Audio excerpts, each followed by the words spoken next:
Bonjour, bienvenue sur Allo Finance. Les marchés actions américains qui avaient lourdement corrigé la veille sur des craintes relatives à la zone euro et en particulier bien sûr à la restructuration de la dette grecque ont terminé pour la deuxième fois consécutive la séance en léger repli, mais cette fois-ci en raison des craintes d'un ralentissement de la croissance aux États-Unis, comme le suggèrent les chiffres décevants publiés hier de l'indice manufacturier de la Fed de Richmond. Le Dow Jones cède 0,2% pour clôturer à 12 356 points, tandis que le Nasdaq recule de 0,46% à 2 746 points.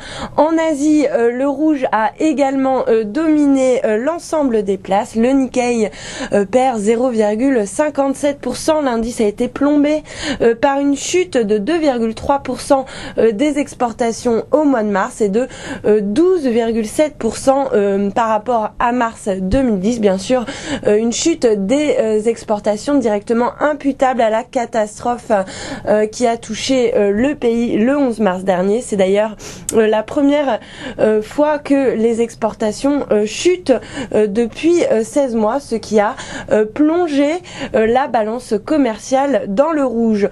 Hong Kong lâche 0,83%, Taïwan cède 0,34%, Bombay recule de 0,84%, tandis que Séoul signe la pire performance en plongeant de 1,1%. Et puis c'est la même ambiance déprimée qui devrait dominer la tendance en Europe. Les marchés européens qui avaient pourtant bien résisté hier sont attendus ce matin en nette baisse.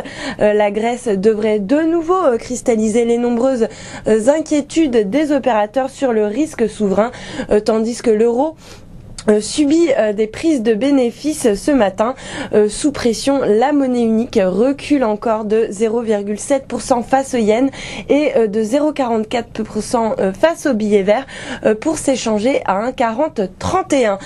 Quant à Paris, le CAC 40 pourrait ouvrir sous le seuil psychologique des 3900 points, un plancher qu'il n'avait plus enfoncé depuis la mi-avril en cédant 0,83% donc dans les premiers échanges. Voilà pour la préouverture. Excellente journée sur Allo Finance.